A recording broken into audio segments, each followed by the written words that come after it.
When did you first discover you have a passion for fitness and movement? I first discovered my passion for fitness, I would say in 2011 when I was living in Miami Beach. I had unfortunately hurt my knee from running and kickboxing, and my roommate at the time was like, tired of hearing me complain about not being able to like work out. And then she's like, there's this new Pilates studio that just opened around the corner. She's like, I've heard it's great for like low impact and resistance training. And I was like, okay, cool. So I went, I signed up, and I took one class, and I was like, whoa, this is like the most invigorating workout I've ever taken, where I don't feel like I'm crawling out of the class, and I feel really good about myself, and all my joints felt really, solid. So that after I tried Pilates, I was like, whoop, whoop, I'm on the Pilates train. Yes, I feel that. I love Pilates and yoga. I used to be like a weightlifter and stuff, but yeah, nothing has felt as good as Pilates and yoga. Like it's just like that slow burn, you know? Yeah, oh my God, I love a slow burn. And yet the best part is that like I feel like you don't feel beat up. There were so many classes that I used to take, like I'm gonna throw him under the bus, like Barry's boot camp. I loved the runner's high, but I would be crawling out of class. I'd be like, I need coffee, I need to take a nap. And so that's where I discovered, like, wow, you can move your body, and it doesn't have to be in this crazy boot camp way, you know? Oh yeah, absolutely. So like looking back on all the different forms of exercise that you've tried, I mean, this might be a mute question, but what is your favorite form? Ooh, that's a tough one. Okay, so obviously like Pilates I really do love, like that. But as of right now, this is going to surprise you, but as of right now, my favorite form of exercise is surfing and swimming. Fun. Oh my gosh. You live in Florida, right? Are you still in Miami? No, so I'm going between Costa Rica and Las Vegas. Oh, fun. Are you in Costa Rica right now? Yeah, Oh, I'm in Costa Rica right now. I'm Yes, so yes. jealous. I'm in Oklahoma. Oh my gosh, I was like panicking before we met because all the power went out for like 5 hours. And I was like, oh my God. I was like, we're going to have to reschedule. I was like freaking out. So it's like Costa Rica is amazing, but you have to roll with Mother Nature here. That's a good point for anybody thinking about Yeah, retiring there or yeah. moving there. Hey, as long as you don't mind, blackouts and rainstorms, then sure, come on down. I mean, just like a side question, what are some of your favorite parts about living in Costa Rica? Okay, so my favorite part of living in Costa Rica is just the lushness of the country. So right now I live in Santa Teresa, Costa Rica, and it is jungle, like straight jungle there. And the green. And right now we just hit rainy season, and it was a really beautiful, season change to experience, to go from like very dry, no leaves on the trees, to like a matter of weeks green lushness everywhere, and you're just like, wow, like this is like Mother Nature, you know what I mean? Just like, and just like you're not also, this is really cool, like in our house I live with my boyfriend, we live together, and there's like monkeys on the trees, you know what I mean? There's like toucans on the trees, so it's like I wake up to like the birds whistling and the toucans, and seeing monkeys, and you're just like, whoa, this is like crazy, you know what I mean? Like it's just like nature. It's very magical. And even the rainstorms, as much as I can't stand them because sometimes they knock out the electricity, more often than not, it's very magical, to be in like a rainstorm like that. And it is very grounding because there are a lot of things you can't control, and it can be really frustrating if you have an online business. But at the same time, it does force you to kind of be like, okay, well, this isn't happening right now. How can I pivot, or how can I sit with these feelings and emotions? You know what I mean? So I think I've learned a lot of patience being here, and Oh yeah. learned to appreciate the nature and the obviously I'm American, so just the complete opposite of the United States and being like, whoa, this is so different here, you know? Oh yeah, the hustle of the US, I'm sure. Yes, well, I understand now why they call it pura vida. I understand. I get it now. What does it mean? It means like, hey, maybe it'll get done, maybe it won't. Pura vida. Like just live life, enjoy life. You know what I mean? So I'm like, oh, okay, is that what that means? Got it. Like it's I the opposite of the US of like the hustle and bustle, right? Oh, I love that. That feels so like relaxing to the nervous system too. Just there's Oh no yeah. rush or pressure, you know. Absolutely. Yes. It absolutely did help me because I felt like, being the one woman show, you can absolutely be like, I have to do emails, I have to train a client, I have to create content, and you could be like everywhere and it could be so overwhelming. And I think being here has absolutely helped me calm my nerves for sure. Oh, I love that. I mean, I want to touch more on that a little bit later, but I was wondering, I mean, you've done so much. You have, a blog, you have workout videos, you have your online store. How did all of this get started? Where did you go from I love working out to I'm going to start sharing this with people? Yeah. So I taught Pilates and bar and fitness all around the world, like in Miami and Dubai and Australia. And I was living in Beverly Hills. And then this was like, I just moved there 2016 fall. And I kind of started seeing like all these other girls post workout videos online. And I just started feeling this was going to be like a thing. I was like, well, I kind of want to join that. So then I started doing just like Instagram videos. And they weren't that great at the beginning. Like I wouldn't even speak. I don't even think I added music. I would just be like, and I would just like do a move. Like I'd be like, I was so awkward. My sister's like, "Can you please say something on camera?" I was so shy, So that's how I first started. Yeah, I was pretty bad. That's how I started like my Instagram career, And then I was like, "Oh, okay." I kind of got like more, more comfortable, more comfortable, more comfortable. And then that's when I became almost like geeky. I was like, researching marketing and starting to like on my downtime start to figure out how can I really make money online and how can I turn this into a career, because I always wanted, what I have now, like financial freedom and physical freedom that I can work and do what I want anywhere. And so let's see, in about 2019, I started enrolling in all these like online courses that I could take just to learn how to make content. And then right before COVID hit, I said, you know what? I'm doing it. I'm just going to move back home to Vegas and I'm going to go all in on this online stuff. Like I'm just ripping the Band-Aid off. All my friends were like, what? You're leaving LA? And I was like, I'm leaving. And that's it. I moved back home to Vegas like 2 months before COVID hit.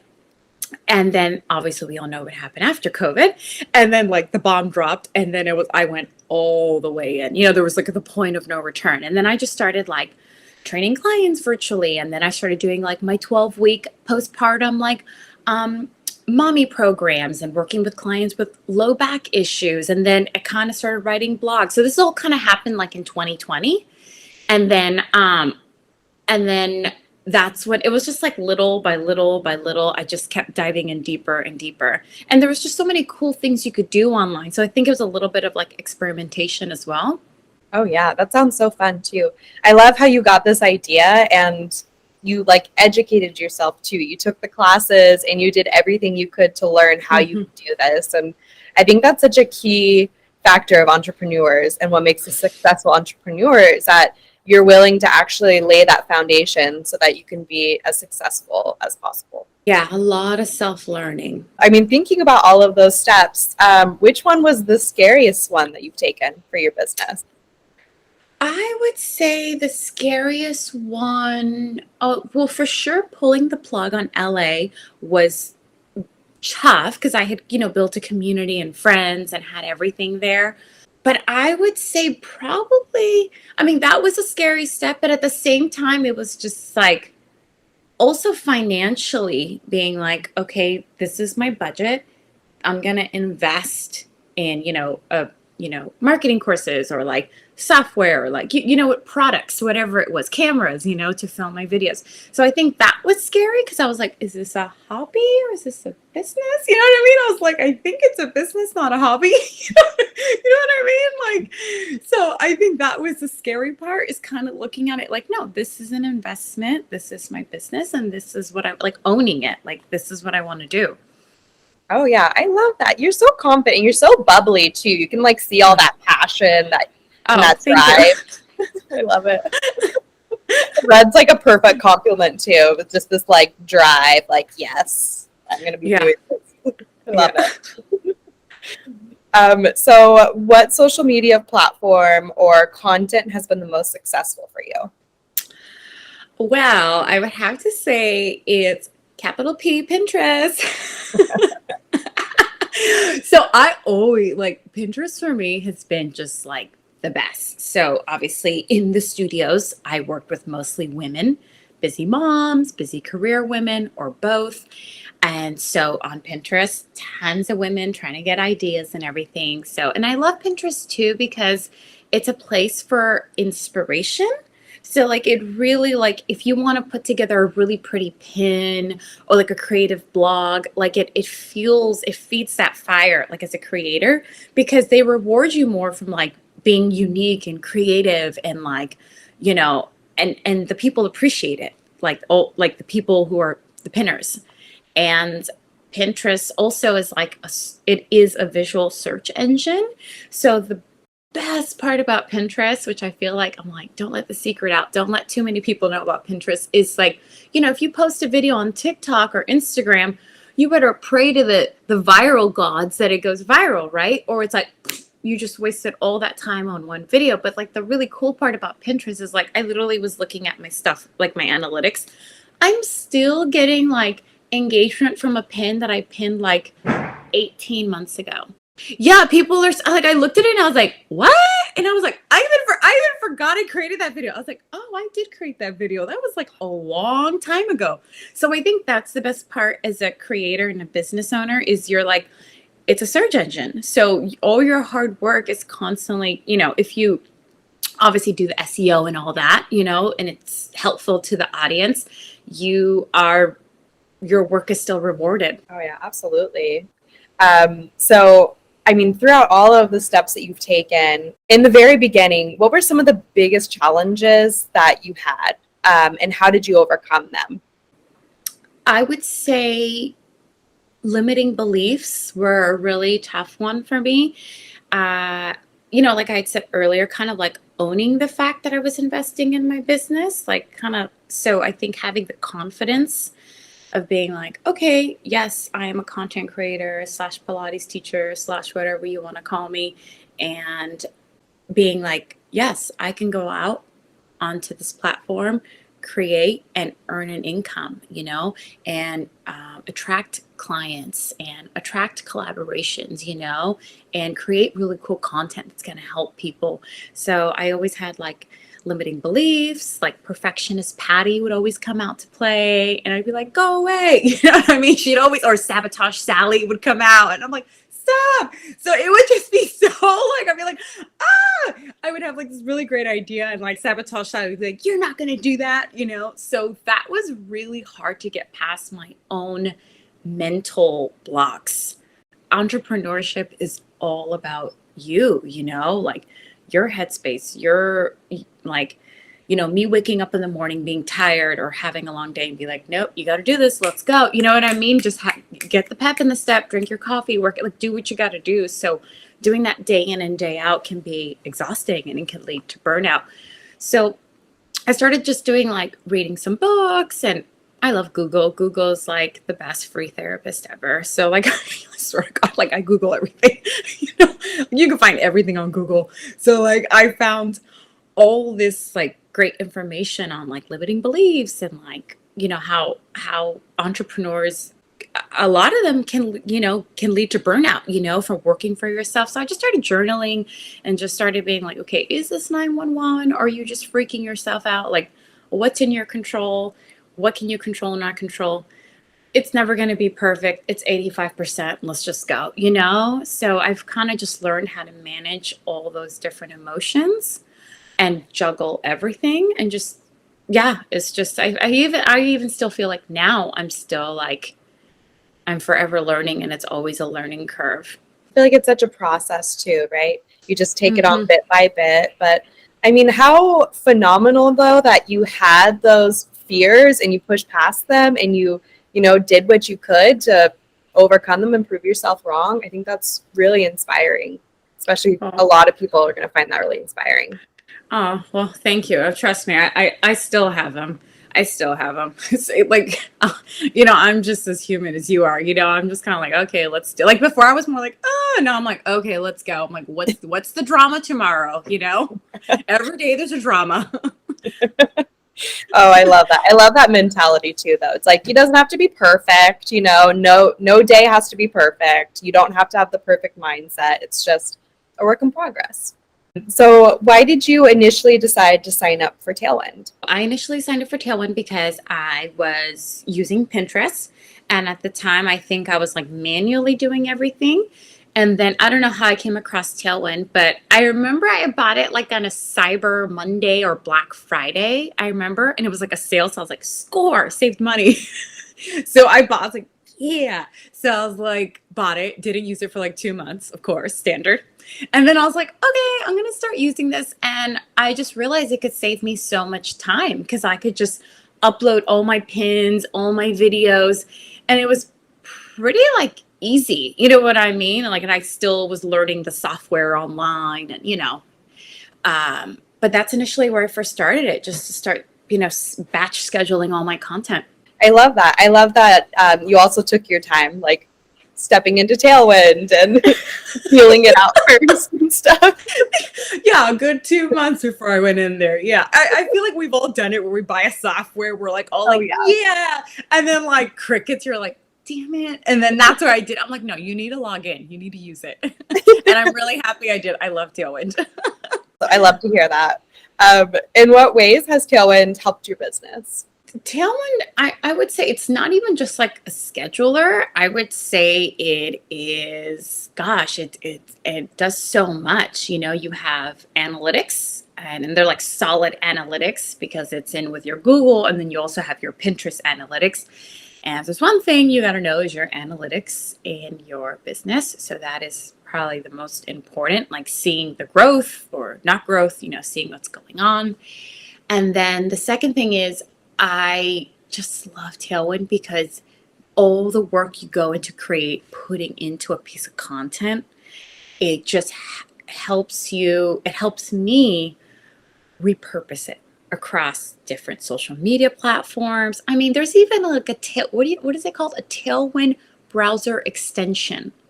Like you can literally go in and pin other stuff from website. It's ridiculous. It's just like it just helps me so much. It's more than just a schedule. And also too, like you literally can put your URL link in the pins. Like just like straight traffic. Straight traffic. Oh, yeah. It's so simple and easy. I Hmm. love it. Do you have a favorite Tailwind feature? Hard to say if I had to pick just one, but I would say my favorite Tailwind feature is probably the intervals feature because just like I said before, it's like in comparison to other platforms, you spend all this time, energy, writing the perfect caption, researching all the hashtags, creating the creative, and it could be an hour on that one little video. And I love that like I can hit intervals and that little bad boy is scheduled 3, 4, 5, for months at a time. And then if it does really well, you put it on a smart loop, which means it'll be scheduled. Oh, if it's depending on what type of creative it is, that the content just lives, it's evergreen. So all your hard work doesn't go down the toilet. You're like, oh, this is a great piece of content. It could keep living. So what's next for JG Pilates? I would say what's next for me is I felt as though I always had to pick between my Pilates side and my content creator side. Because, for work, I, I have like private clients that I teach and online workouts and like all that great stuff. But at the same time, I've worked with a lot of companies and brands where I create content. And so like now something I'd really like to do is like to combine the two. And I would love to actually help other future content creators. Like I want to just create content of like, because I just felt like I hit the wall so many times and like I cried and it was frustrating and I'm like, I'm just going to go get a job. This sucks. And I just felt like I've been there so many times and I would just love to help other future content creators of like how to create your workflows, how to organize yourself. And so that is something that I'd actually like to go into a little bit more like that marketing how-to side. And I could still be the Pilates girl, but I could still be the content creator girl too. Oh, absolutely. That would open up this like whole other avenue for you. So that's really cool. Yeah, I always kind of dreamed about it, but I was always like, you're not good enough. You know what I mean? Yeah. Sabotage Sally was like, what are you thinking? I'm like, no, I want to do it. Yeah. So like, I think doing like little marketing tutorials and, just kind of focusing probably more like on Pinterest and stuff. Cause that's just like, my niche. Oh yeah, absolutely. Well, I love that idea. Well, thank you. And where can everybody find you?